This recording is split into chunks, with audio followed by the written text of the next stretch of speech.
കോൺഗ്രസ് എക്കാലത്തും ഇങ്ങനെയാണ്. നമ്മൾ ചോദ്യം ചോദിച്ചുകൊണ്ടോ അവരെ ബുദ്ധിമുട്ടിച്ചുകൊണ്ടോ കാര്യമില്ല.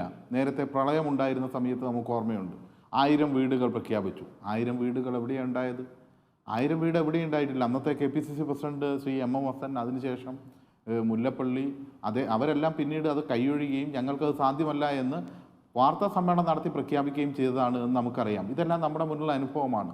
പ്രളയത്തിൻ്റെ ഘട്ടത്തിലാണ് അന്ന് പാർട്ടി സെക്രട്ടറി ആയിരുന്ന സഖാവ് കോടിയേരി അദ്ദേഹം പറഞ്ഞു, എല്ലാ ലോക്കൽ കമ്മിറ്റികളോടും വീടുകൾ നിർമ്മിച്ചു കൊടുക്കണം. 1947 വീടുകളാണ് അങ്ങനെ നിർമ്മിക്കപ്പെട്ടത്. ഞങ്ങൾ കൊട്ടിഘോഷിച്ചിട്ട് അല്ല ആ കാര്യങ്ങൾ ചെയ്തത്.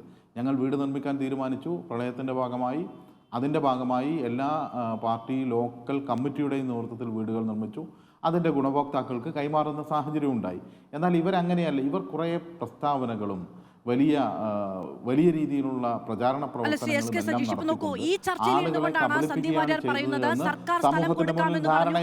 എന്നുള്ളത്.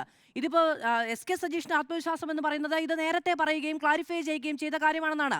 പക്ഷേ ഇത് വീണ്ടും വീണ്ടും ആ ആരോപണം തന്നെയാണല്ലോ നേരിടേണ്ടി വരുന്നത്. അങ്ങനെ കൊടുക്കാമെന്ന് പറഞ്ഞു പറ്റിച്ചു എന്ന് ഒരു സർക്കാരിന് നേരെയാണ് പറയുന്നത്, CPM-ന് നേരെയല്ല. മാധു, ഒരു കാര്യം ഞാനതാ പറയുന്നത്, അപ്പുറത്തുനിന്ന് പറയുന്ന ആൾ ഇപ്പോൾ കോൺഗ്രസിൻ്റെ പ്രതിനിധിയാണ്. അങ്ങനെയല്ലേ പറയാൻ വേണ്ടി കഴിയൂ. കാരണം എല്ലാ സർക്കാരിൻ്റെ സംവിധാനങ്ങളെന്ന് പറയുന്നത് രേഖാപരമായിട്ടാണ്. നടക്കുന്ന യോഗങ്ങളിൽ അതിൽ ഓരോരുത്തരും നടത്തുന്ന ചർച്ചകൾ മിൻസ് ചെയ്യപ്പെടും.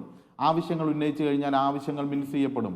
അങ്ങനെ ഞങ്ങൾക്ക് സ്ഥലം വേണമെന്നോ അങ്ങനെ ഒരു ആവശ്യവും സർക്കാരിൻ്റെ മുന്നിൽ ഉന്നയിച്ചിട്ടില്ല. ഇവർ സർക്കാരുമായി സഹകരിക്കുന്നില്ല എന്നുള്ള രീതിയിലാണ് പോയത് എന്ന് നമ്മൾ കണ്ടതാണ്.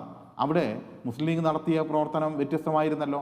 അവർ തന്നെ പ്രഖ്യാപിക്കുന്ന ഒരു കാര്യമുണ്ട്. ഇവിടെ ഇപ്പോൾ ശ്രീ സന്ദീപ് സൂചിപ്പിക്കുകയുണ്ടായി, അതായത് അവർക്ക് നിയമപരമായ ചില കാര്യങ്ങളെല്ലാം നിർവഹിച്ച് കിട്ടാനുണ്ട് എന്ന്. ശ്രീ സന്ദീപിന് മുസ്ലിം ലീഗിൻ്റെ നേതാക്കന്മാരോട് ചോദിക്കരുതോ? ബഹുമാനപ്പെട്ട ശ്രീ കുഞ്ഞാലിക്കുട്ടി പറഞ്ഞെന്തായിരുന്നു? ഞങ്ങൾക്ക് ഉള്ള നിയമപരമായ എല്ലാ തടസ്സവും നീക്കിത്തരാൻ സർക്കാരിൻ്റെ ഭാഗത്ത് നിന്ന് എല്ലാ സഹായവും ഉണ്ടായിട്ടുണ്ട് എന്ന് പറഞ്ഞിട്ടില്ലേ? അത് സന്ദീപ് കേട്ടിട്ടില്ലേ? നിങ്ങളുടെ ഘടകകക്ഷിയാണ് എന്നാണല്ലോ ഈ ചർച്ചയിൽ പറഞ്ഞത്.